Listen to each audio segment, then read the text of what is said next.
Welcome, me, ProtoBuffers, and today we're going to be talking about the CFI Borderlands 3 save editor by Raptor. So the first thing you're going to want to do is go to the download in the description, find the GitHub link, and download the newest version of the editor, as well as the correct version that you will need. I'm on Windows 10, 64-bit, so I'm going to download the Windows x86 64-zip. So after you download the file and get to the zip folder, go ahead and take the Borderlands 3 save.exe and drag it into your save folder, which should be under My Games, Borderlands 3, saved games, and then your ID. So after it's copied, go ahead and open it. One important note is that all your saves will have to be in the same folder that you are putting the BL3 save executable, so make sure you are aware of that at the time. Now, one cool feature about this editor is that it can run in the browser-only mode. However, I would only suggest using it for decrypted PlayStation 4 saves, as the proxy is a whole lot better and a lot more stable,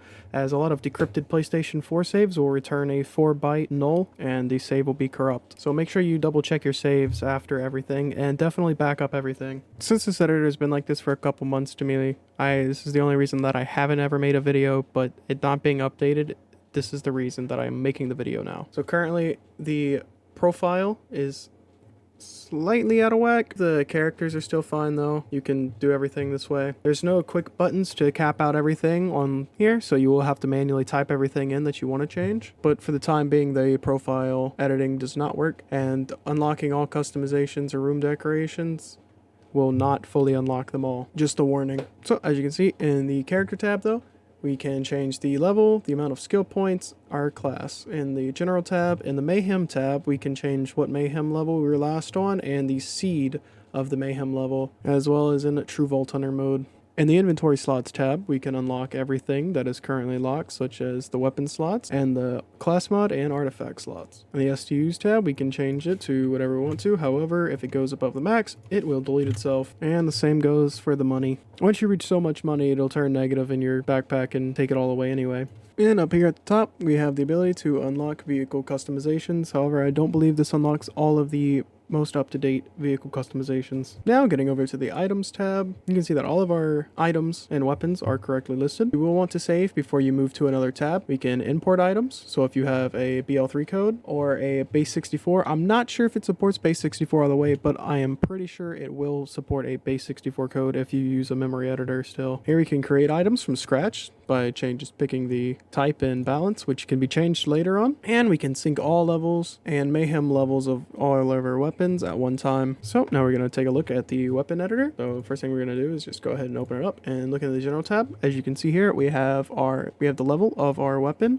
the balance, which you can change by clicking this button here, and the inventory data, as well as the manufacturer. Going ahead and looking at parts, we can easily search for something. However, there does seem to be a bug where if you delete something, it'll appear again. So don't delete it more than once, unless you want to have more stuff deleted, because it looks like it didn't even delete the proper thing. Another really good thing about this editor is how fast you can edit and add stuff together. So if you just want to add some foursome barrels, all you'd have to do is kind of spam them, and then we can just drag whatever we want where.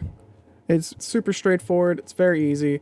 There's not as much detail on the weapon parts as some of the other save editors, but nonetheless, it is still very good, very easy to use, and I suggest it to anybody. Now, looking at an item, it's going to be pretty much exactly the same. General tab, we have our level, we can change the balance, the inventory data, the manufacturer, and the parts. Now, another thing you'll notice is the anointments tab, which we can just quickly scroll through, find, and add however many we want or need, and we can just move them wherever. However, I don't believe this makes a difference for how the weapon itself will work on the anointments part, but it might. Sorry for the lack of knowledge on that part. I really don't mess with anointments that much. Overall, I'd still rate this a 6 out of 10. Probably still the most used editor out there. It can be buggy. The GUI is super simple. There's a couple of hidden features inside of the console tab that you will need to know exclusive commands to use, so I don't want to go into that as it's not listed anywhere on his GitHub or anywhere else. I'm sure if you messaged him or asked him that he would probably post them somewhere. It does support the decrypted PS4 saves, which is a huge upside to those who want to mod on PlayStation 4. And most of the other issues are just personal UI issues or it being broke, such as the profile tab.